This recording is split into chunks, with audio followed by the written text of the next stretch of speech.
Okay, so this video I'm going to entitle Always Check Your Work.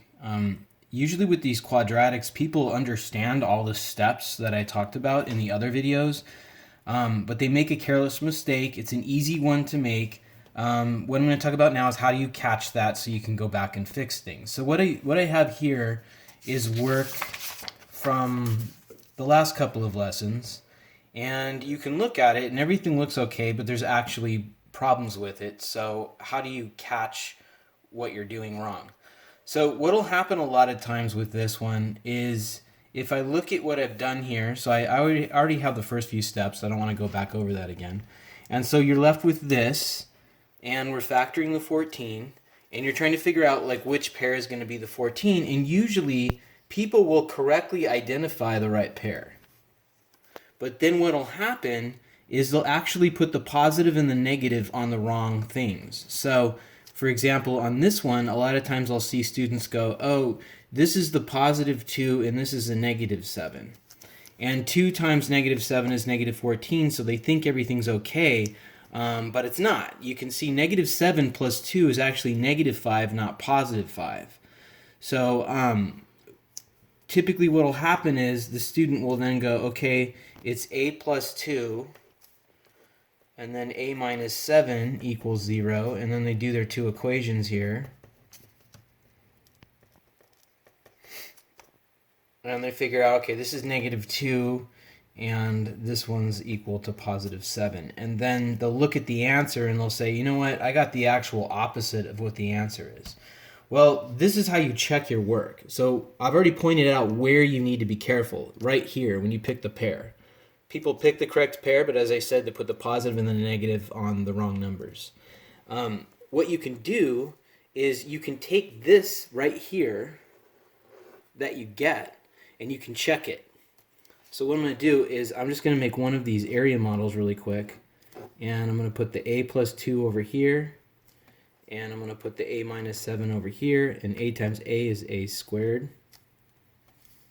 This is 2a, and this is minus 7a, and this is negative 14. So there's the a squared. These two add to negative 5, so I know something's wrong with this.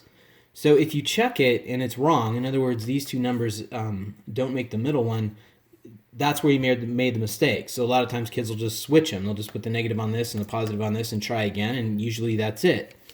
As far as the other ones, like this, so this is the one I did on the later video, and I think this is the British method. So does this happen with the British method? You better believe it. You can see all the work for this problem like I have on the British method video.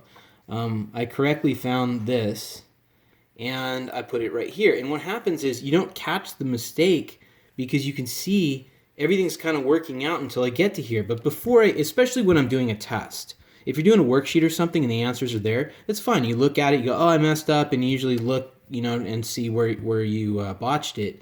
But when you're doing a test or something, you don't have an answer. And this all looks good right now. However, if I do the same thing and I take this area model and I put v plus 4 here and I put 3v minus 10 here, 3v squared plus 12v minus 10v minus 40, there's my 3x squared, or it's v, I'm sorry. That checks out. These do not check out. 12 minus 10 is a positive 2, and this is a negative. So I have to be very, very careful right here. Okay? Now there's another pattern that's kind of weird. I wouldn't really call it mathematical, but it's something that works for me. What I do, and when we were doing integers with positive and negatives, I'm always talking about battles between negatives and positives and who wins, which is non-mathematical, but it's very easy to understand then. What I do is I'll look at this and I'll say, you know what? Positives win. So when I pick the pair, I know that the positive has to be the bigger number. Now, how do you know that this is what's going on? When you look at the n number here and it's negative, you know it's a combination of a positive and a negative. So you know one of the numbers is positive and one of them is negative, right? Because you can't get a negative otherwise. That's a negative times a positive. If this is positive on the end, you know both numbers are either positive or both numbers are negative.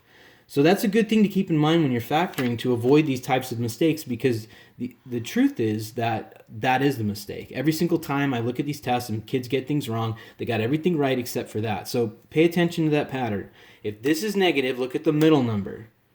And if the middle number is positive, you know the larger numbers are on the right. You know the positive one would be here and the negative one would be here. If this is negative, it means negatives win, and the negative number would be here and the positive number would be here.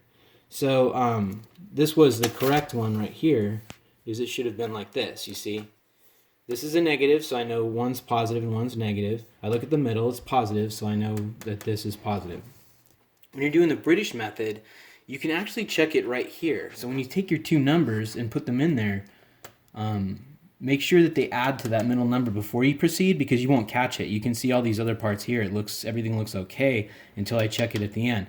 So these are some things you can do to check your work as you're going along, especially on tests, so that you don't mess up.